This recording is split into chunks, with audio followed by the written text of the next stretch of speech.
बांके बिहारी लाल की जय। निष्काम भक्ति। एक भक्त था, वह रोज बिहारी जी के मंदिर जाता था, पर मंदिर में बिहारी जी की जगह उसे एक ज्योति दिखाई देती थी। मंदिर में बाकी सब भक्त कहते थे, वाह, आज बिहारी जी का श्रृंगार कितना अच्छा है, मुकुट कितना अच्छा है।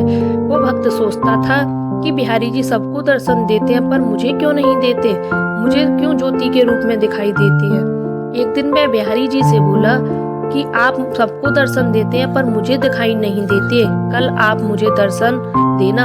अगले दिन वह मंदिर गया, फिर भी बिहारी जी उसे ज्योत के रूप में दिखे। वह बोला, बिहारी जी, अगर कल आपने मुझे दर्शन नहीं दिए तो मैं यमुना जी में डूबकर मर जाऊंगा। उसी रात में बिहारी जी एक कौड़ी के सपने में आए, जो कि मंदिर के रास्ते में बैठा रहता था, और बोले, तुम्हें अपना कौड़ ठीक करना है। वह कौड़ी बोला, हाँ भगवान। तो भगवान बोले, सुबह मंदिर के रास्ते में एक भक्त निकलेगा, तुम उसके चरण पकड़ लेना और तब तक मत छोड़ना, तब तक वह यह ना कह दे कि तुम्हारा बिहारी जी तुम्हारा कौड़ ठीक करे। अगले दिन वह कौड़ी रास्ते में बैठ गया। जैसे ही भक्त निकला, उसने भक्त के चरण पकड़ लिए और बोला कि पहले मेरा कौड़ ठीक हो जाए, जब मैं आपके चरण छोड़ूंगा।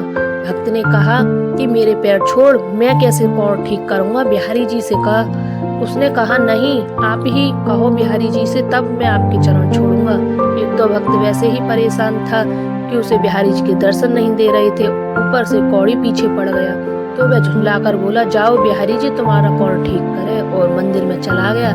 मंदिर में जाकर क्या देखता है, बिहारी जी दर्शन दे रहे हैं। बिहारी जी से पूछने लगा, आपने अब तक तो मुझे दर्शन नहीं दिए, आज क्यों मुझे दर्शन दे रहे हो। तो बिहारी जी ने कहा कि तुमने मेरी निष्काम भक्ति की है, आज तक हर भक्त कुछ ना कुछ लेने आता है, पर तुम हमेशा मेरे दर्शन करके चले जाते थे, कभी कुछ नहीं मांगा।